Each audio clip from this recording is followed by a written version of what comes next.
नमस्ते, welcome back to my channel. आज हम लोग इस वीडियो में डिस्कस करेंगे फॉर्म 14 क्या है। फैमिली पेंशन इनिशिएट करने के लिए फॉर्म 14 का इम्पोर्टेंस क्या है और कैसे हम लोग इजीली फॉर्म 14 को फिलअप कर सकते हैं। स्टेप बाय स्टेप ये ट्यूटोरियल वीडियो आप लोगों को बहुत ही हेल्प करेगा, तो वीडियो को अंत तक देखिए। मेरा चैनल को सब्सक्राइब भी कीजिएगा और शेयर भी कीजिएगा। अगर वीडियो पसंद आए तो लाइक भी कीजिएगा। वीडियो को अंत तक देखिएगा, इसका कारण है यहाँ पर बहुत ही महत्वपूर्ण जानकारी आप लोगों को प्रदान किया जाएगा। पर्टिकुलरली फैमिली पेंशनर्स के लिए ये वीडियो बहुत ही इफेक्टिव होगा और कामदायक होगा। और स्पाउस के देहांत के बाद भी फॉर्म 14 और भी फैमिली का किस किस एलिजिबल मेंबर के लिए बहुत ही महत्वपूर्ण है, ये भी यहाँ पर जानकारी आप लोगों को दिया जाएगा। तो कृपया वीडियो को अंत तक देखिएगा। कहीं भी आप लोगों को कुछ समझ में ना आए, कॉम्प्लिकेशन लगा हो, तो आप जरूर मुझे कमेंट बॉक्स में कमेंट कर सकते हैं। तो चलिए हम लोग सीधा जाता है फॉर्म 14 की तरफ। देखते हैं फॉर्म 14 कैसे हम लोग इजीली फिलअप करके बैंक में सबमिट कर सके। ये है फॉर्म 14। इसको हम लोग स्टेप बाय स्टेप डिस्कस करेंगे और इजीली इसको फिल इन करने का प्रोसेस भी आप लोगों को बताएंगे। मगर पहले एक इम्पॉर्टेंट जानकारी, फॉर्म 14 वही फिलअप करेंगे जी जो फैमिली पेंशनर का डिजीज पेंशनर के साथ जॉइंट अकाउंट नहीं था। उसके बाद और एक कैटेगरी में फॉर्म 14 फिलअप किया जाता है, वो है स्पाउस के देहांत के बाद भी अगर फैमिली में और भी कोई eligible children, dependent parents, siblings ये आदि रहता है, तो ये लोग भी फॉर्म 14 जमा करेगा बैंक में और इसको फिल इन करके बैंक में जमा करेगा। तो आइए हम लोग स्टेप बाय स्टेप फॉर्म 14 के बारे में डिस्कस कर लेते हैं। पहले ही है name of the government servant in respect of हुम family pension is being claimed. बहुत ही ध्यान से पढ़िएगा, यहाँ पर आपका नाम नहीं, जो डिजीज्ड गवर्नमेंट सर्वेंट है, जो डिजीज्ड पेंशनर है, उसका नाम यहाँ पर आपको लिखना पड़ेगा। उसके बाद 2 नंबर पे मिनिस्ट्री, कौन सा ऑफिस डिपार्टमेंट उन्होंने लास्ट काम किया है वो लिखना है। इसके बाद 3 नंबर पे date of retirement of government servant, date of retirement डालिएगा गवर्नमेंट सर्वेंट का। उसके बाद 4 नंबर पे date of death of government servant pensioner, date of death और इन एलिजिबिलिटी ऑफ फैमिली पेंशनर। 4 नंबर में है डेट, कौन डेट में गवर्नमेंट सर्वेंट का पेंशनर का देहांत हुआ है, और अगर कोई इन एलिजिबिलिटी भी है फैमिली पेंशनर का, वो भी डेट डालिएगा। ये पॉइंट को आप अच्छे से समझ ले। इन एलिजिबिलिटी के मतलब, मान लीजिए कोई अनमैरिड सन का पेंशन उसको मिल रहा था फैमिली में।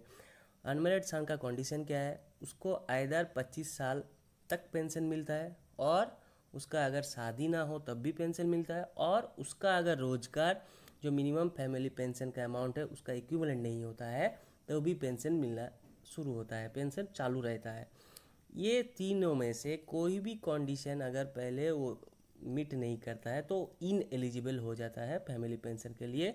और जहाँ तक हम लोग जानते हैं रूल बुक का अनुसार, उसके बाद जो भी उसका यंगर ब्रदर और सिस्टर जो भी है होता है, वो पेंशन फैमिली पेंशन के लिए हकदार हो जाता है। तो आप लोग अगर कोई इनएलिजिबल फैमिली पेंशनर का यहाँ पर नाम आप लोग डालेंगे, तो यहाँ पर आप लोगों को लिखना पड़ेगा due to over age, due to marriage और ड्यू टू जॉब अर्निंग और अर्निंग ऑफ लाइवलीहुड, ये सब लिख सकते हैं अगर आप लोग in eligibility of family pension यहाँ पर डालेंगे।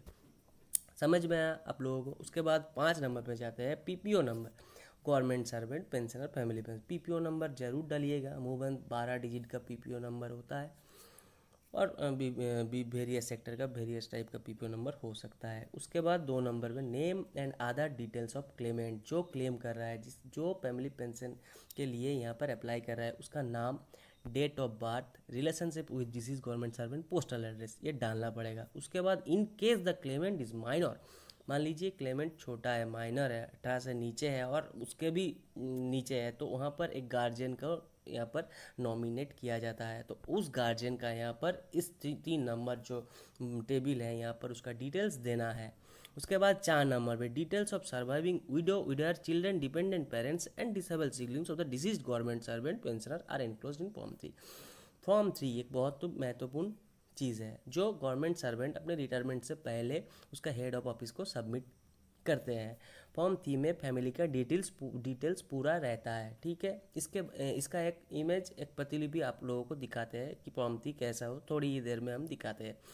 उसके बाद account number, name, BSR code, branch of bank which family pension is to be credited, आप लोगों को देना है कौन बैंक में आप लोग पेंशन लेना चाहता है उसका अकाउंट नंबर क्या है, ब्रांच भी देना पड़ेगा। याद रखिएगा बीएसआर कोड में यहाँ पर लाल में मैंने हाईलाइट किया है वो क्या है, अभी बीएसआर कोड मैंडेटरी नहीं है। सरकार ने ये जो कंडीशन था इसको हटा दिया है, क्योंकि बीएसआर कोड ढूंढने में बहुत ही टाइम लग जाता था और बीएसआर कोड सटीक तरह से बैंक को ब्रांच को भी पता नहीं था बहुत ही क्षेत्र में। उसके बाद other source of family pension military और state government and public sector undertaking autonomous, कोई अदर अगर फैमिली पेंशन का सोर्स ऑफ इनकम है तो वहाँ पर देना है इफ़ एनी। तो आप लोग कृपया इफ़ एनी हो तो उसको डिटेल में डालिएगा, नहीं तो NA करके निकल जाइएगा।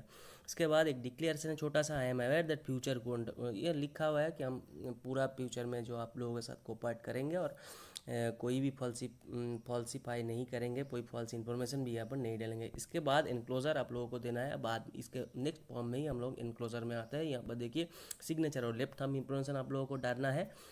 क्लेमेंट और गार्जियन जो भी ये क्लेम करेंगे, लेफ्ट थंब इन्फॉर्मेशन उन लोग के लिए जी लोग सिग्नेचर नहीं कर पाएंगे। मोबाइल नंबर और टेलीफोन नंबर देना है, पैन नंबर देना है, आधार नंबर देना है अगर आपके पास आधार नंबर है। याद रखिएगा सिग्नेचर ऑफ 2 विटनेस भी है यहाँ पर 2 विटनेस उसका नेम एंड एड्रेस का साथ लगेगा। विटनेस कभी भी आपका ब्लड रिलेशन का नहीं होना चाहिए।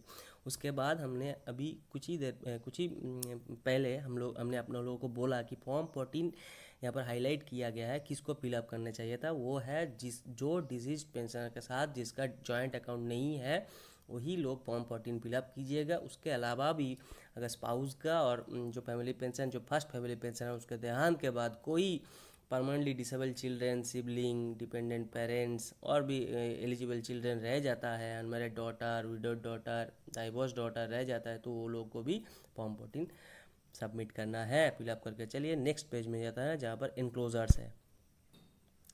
ये है नेक्स्ट पेज, यहाँ पर इनक्लोजर्स है। यहाँ पर 13 टाइप का इनक्लोजर्स है, जैसे 2 स्पेसिमेन सिग्नेचर ऑफ क्लेमेंट, ठीक है, सिग्नेचर लगेगा वो भी अटेस्टेड किया हुआ। 2 copies of passport size photo, claim जो करेगा उसका पासपोर्ट साइज वो भी अटेस्टेड किया। अटेस्टेड के बारे में हम लोग आपको बताते हैं थोड़ी ही देर में। 2 स्लिप्स लगेगा showing the particulars of height, personal identification. तो स्लिप ऐसा लगेगा जहाँ पर आप लोगों को लिखा जाएगा, कोई आप लोग लिखेंगे मेरा हाइट कितना है, मेरा बाएं हाथ में यहाँ पर कोई मोल है, ये भी लिख सकते हैं आप लोग, कट मार्क है, ये भी लिख सकते हैं, उसको भी अटेस्टेड करवाना है। उसके बाद details of family in form 3 में डिटेल्स ऑफ फैमिली जहाँ तक रूल है फॉर्म 3 पहले ही सबमिट किया जाता है। उसके बाद भी आप लोग अपने सहूलत के लिए फॉर्म 3 ज़रूर फिलअप करके यहाँ पर सबमिट कर दीजिएगा, ठीक है। Certificate at showing date of birth children, अगर चिल्ड्रन माइनर है तो वहाँ पर सर्टिफिकेट ये लगेगा, वहाँ पर लिखा रहेगा चिल्ड्रन का डेट ऑफ बर्थ क्या है, ठीक है। कोई भी कुछ हो सकता है, यहाँ पर लिखा है म्यूनसिपल अथॉरिटी से भी मिल सकता है, पंचायत से भी मिल सकता है, स्कूल से भी मिल सकता है, स्टेट और सेंट्रल बोर्ड एजुकेशन से भी मिल सकता है। अंडरटेकिंग और रिफंड एनी एक्सेस पेमेंट, ये बैंक का पोर्शन है। अंडरटेकिंग आपको देना है एक जो जिसमें लिखा रहेगा अगर कोई पॉलिसी पाई आप लोग यहाँ पर करते हैं, कोई एक्सेस पेमेंट आपके हो जाता है तो आप वो रिटर्न कर देंगे। स्पेसिमेन सिग्नेचर लगेगा और लेफ्ट थंब इम्प्रेशन लगेगा 2 सेपरेट सीट में, वो भी आप लोगों को डेमो स्पेसिमेन हम यहाँ पर दिखाते हैं कैसे अटेस्टेशन किया जाता है। 2 attested copies of passport size photo आप लोगों को लग जाएगा। डिस्क्रिप्टिव रोल आपका, डिस्क्रिप्टिव रोल गार्जियन और नॉमिनी, जो भी नॉमिनी और गार्जियन होगा उसका भी कोई डिस्क्रिप्टिव रोल, जैसे हाइट क्या है, कोई स्पेशल मार्क है कि बॉडी में, तो वो भी यहाँ पर लिखना है ड्यूली अटेस्टेड करा के। Copy of PPO previous pensioner family pensioner, copy of PPO जरूर लगेगा। Proof of permanent address of guardian, अगर PPO आपका गुम हो गया है, कॉपी ऑफ PPO नहीं है तो उसका भी प्रोसीडियर है, मैं इन फ्यूचर वीडियोस में वो डिस्कस करूँगा। Copy of death certificate deceased जो एम्प्लॉई है उसका जरूर लगेगा यहाँ पर। Copy of documents regarding ineligibility of previous family pensioner applicable, अगर मैंने पहले ही बोला था कि कोई अगर एलिजिबल हो जाता है फैमिली पेंशन के, तो वो कॉपी आप लोगों को एक सर्टिफिकेट देना है कि इस कारण से ये एलिजिबल है और इसके बाद ये व्यक्ति है वो एलिजिबल रहता है फैमिली पेंशन के लिए। अभी चलिए हम लोग देख लेते हैं बैंकों में कैसा आप लोगों को फॉर्म 14 मिलता है और वो कैसे फिलअप करके सबमिट करना पड़ता है आप लोगों को। तो बैंक से आप लोगों को ये टाइप का फॉर्म मिलेगा, जो ये फॉर्म है कनाडा बैंक का।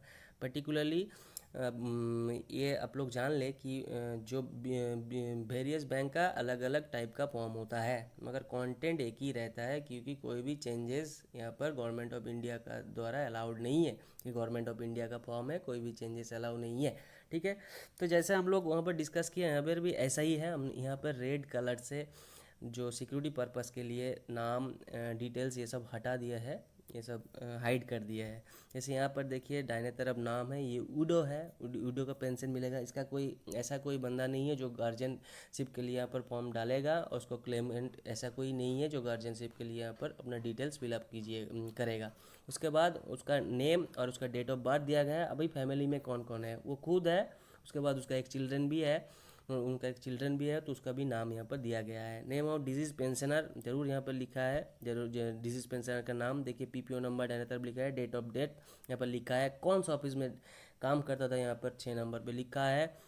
अभी अगर कोई माइनर है घर में, जो डिजीज पेंशनर माइनर है, तो उसका डेट ऑफ बर्थ ये नॉट एप्लीकेबल है, इसीलिए एन लिखा गया है। If applicant is widow weeder the amount of family pension यहाँ पर लिखना है।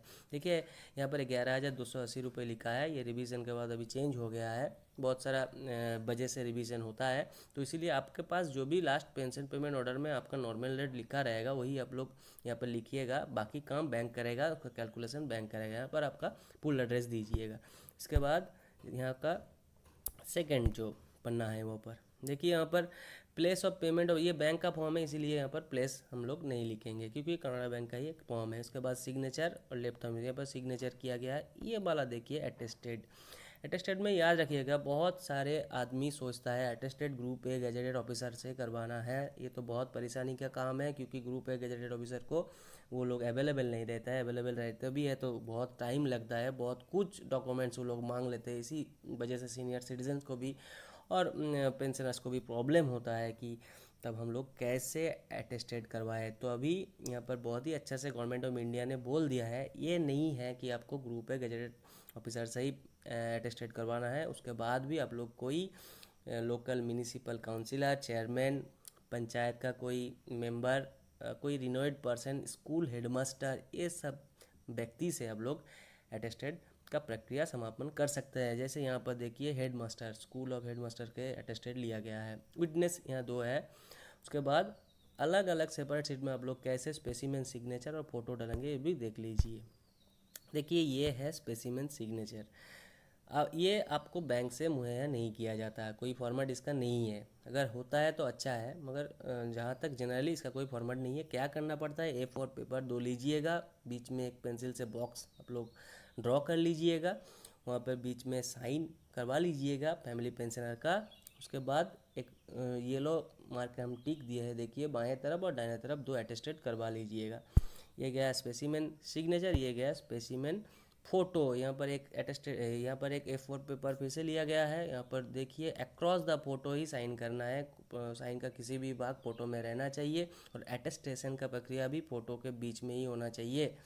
देखिए यहाँ पर अटेस्टेशन हमने राइट देख रखा है येलो कलर में, देख लीजिए अच्छी तरह से, ये है स्पेसिमेन।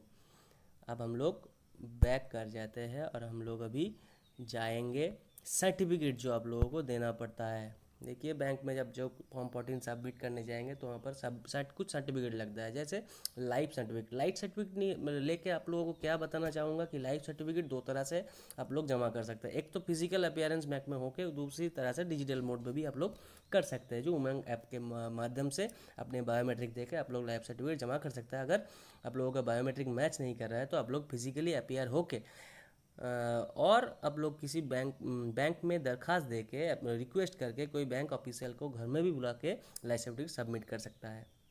इसके बाद नॉन एम्प्लॉयमेंट री एम्प्लॉयमेंट सर्टिफिकेट होता है। यहाँ पर बोलना पड़ता है, ये particularly group A government servant के लिए होता है, जहाँ पर लिखना पड़ता है कि मैं आफ्टर द माई रिटायरमेंट कोई भी दूसरा कोई ऑर्गेनाइजेशन से नहीं साइंड हूँ। हाँ, तो यहाँ पर जो भी डिक्लेरेशन का जो भी सेंटेंसेस आपके लिए एप्लीकेबल है तो वहाँ पर आप लोग टिक दीजिएगा। अगर नहीं एप्लीकेबल है तो स्ट्राइक थ्रू कर दीजिएगा, नहीं तो ऐसे करके वर्टिकली क्रॉस कर दीजिएगा। तो ये एक सर्टिफिकेट, एक 2 सर्टिफिकेट यहाँ पर, और एक सर्टिफिकेट है जो है री marriage certificate, certificate of non री मैरिज। और मैरिज और नॉन मैरिज यहाँ पर यही लिखा जाता है कि अभी तक मेरा शादी नहीं हुआ है, और अगर मेरा शादी होने पर भी अगर मैं रीमैरेज करना तो आपको ज़रूर इंटीमेट करेंगे, जो भी प्रोग्रेस होगा आप लोगों को ज़रूर इंटीमेट करेंगे। इसके बाद ये सर्टिफिकेट में आप लोगों को साइन करना पड़ता है, पीपीओ नंबर डालना पड़ता है। उसके बाद ये सर्टिफिकेट को भी आप लोगों को अटेस्टेड करवाना पड़ता है। देखिए यहाँ पर येलो कलर में मैंने राइट दिया है, उस वहाँ पर अटेस्टेशन किया गया है। उसके बाद हम लोग जाएंगे, एक जो डिक्लेरेशन आप लोगों को देना पड़ता है, ये दूसरा पेज है। डिक्लेरेशन का पहला पेज ये है, ये बैंक से आप लोगों को दिया जाता है। यहाँ पर कुछ नहीं है, यहाँ पर खाली लिखा जाता है कि मैं जो भी फ्यूचर गुड कंडक्ट वो कंटिन्यू करूँगा, अडॉप्ट करूँगा, कोई भी फॉल्स इन्फॉर्मेशन आप लोगों को प्रदान नहीं करूँगा। और government of India bank BF से बैंक गवर्नमेंट ऑफ इंडिया का बीएफ से मुझे पेंशन डाल रहा है। कभी भी अगर कुछ प्रॉब्लम आए तो बैंक पेंशन आपका बंद भी कर सकता है, क्योंकि ऐसा हो सकता है कि कुछ प्रॉब्लम आए, आपका बैंक पेंशन बंद कर सकता है। और कोई भी अगर एक्सेस पेमेंट हो जाए तो बैंक का ये पावर है कि वो आपके पास से वो रिकवर कर ले। ओके, तो ये एक पहला पन्ना है और दूसरा पन्ना ये है। यहाँ पर आप लोगों को नीचे साइन करना है, देखिए सिग्नेचर ऑफ द ऑब्लिगेंट, ऊपर में साइन करना है और 2 विटनेस से आपको विटनेस कराना है। ये फॉर्म याद रखिएगा, विटनेस आपके ब्लड रिलेशन का नहीं होना चाहिए, ये आपका कोई और रिलेटिव, नेबर्स, ये सब होने से बहुत अच्छा होगा। ओके, देन अब आप लोगों को बोला था कि फॉर्म 3 कैसा होता है, ये दिखा देते हैं। ये है फॉर्म 3 और देखिए फॉर्म 3 यहाँ पर डिटेल्स फैमिली बाएँ तरफ मैंने येलो में यहाँ पर मार्क किया है कि देखिए 10 आदमी का 10 कॉलम दिया गया है। फैमिली का जो भी फैमिली मेम्बर्स है उसका डिटेल्स यहाँ पर देना है। और दाहिने तरफ यहाँ पर सिग्नेचर ऑफ गवर्नमेंट सर्वेंट। मान लीजिए यहाँ पर याद रखिएगा, फॉर्म 3 रिटायरमेंट से पहले ही government servant each head of office में जमा कर देता है। इन केस कोई मॉडिफिकेशन और चेंजेस आए तो गवर्नमेंट सर्वेंट और उसका स्पाउस और दूसरा कोई एलिजिबल व्यक्ति हो, वो अपने एज ऑफ ऑफिस को कम्युनिकेट करके लेटर दे के बोल देता है कि मेरा फैमिली में ये मॉडिफिकेशन हुआ है, ये चेंजेस हुआ है, क्योंकि आने वाले दिन में भविष्य में आप लोगों को प्रॉब्लम ना आए। इसीलिए आप लोगों को जो भी प्रॉब्लम कुछ है, कोई मॉडिफिकेशन है, वो इंटीमेट कर देना चाहिए। वहाँ पर एक रिमार्क्स का देखिए कॉलम है 6 में, वहाँ पर वो लिखा जाता है। ओके, अगर अभी गवर्नमेंट सर्वेंट जिंदा नहीं है तो ये काम स्पाउस और बाकी जो एलिजिबल चिल्ड्रन जो फैमिली पेंशन मिलने वाला होता है वो भी कर सकता है, मगर इसके लिए उन लोगों को हेड ऑफ ऑफिस और पे एंड अकाउंट्स ऑफिस विजिट करना है। तो आई होप आज कि इस वीडियो के बाद आप लोग बहुत ही आसानी से फॉर्म 14 को और बैंक से जो फॉर्म 14 आप लोगों को मिलता है वो इजीली फिलअप करके सबमिट कर सकते हैं।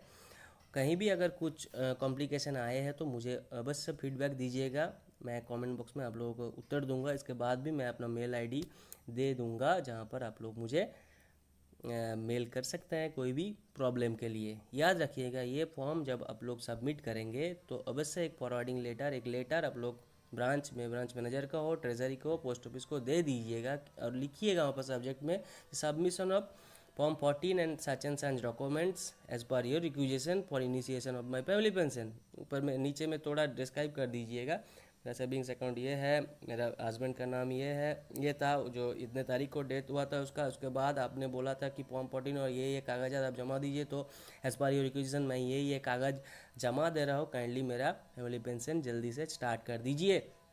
एनक्लोजर आप जो भी जमा देंगे, जो भी यहाँ पर स्पेसिमेन सिग्नेचर्स का कॉपी हो, स्पेसिमेन फ़ोटो का कॉपी हो, जो भी है आप लोगों को वो एनक्लोजर्स में लिख देना है और ये एप्लीकेशन को जेरोक्स करवा के रिसीव कर लेना है बैंक से, क्योंकि बाद में अगर कोई भी प्रॉब्लम हो तो वही जो चिट्ठी है जो आप रिसीव करवा लेते हैं तो वो आप लोगों को बहुत ही हेल्प कर सके हायर अथॉरिटी से कम्युनिकेट करने के लिए। तो thank you for being with me, thank you for watching my channel. और आप लोगों से फिर से अनुरोध होगा, मेरे चैनल को सब्सक्राइब कीजिए, शेयर कीजिए और अच्छा है तो लाइक भी कीजिए। नमस्ते, जय हिंद।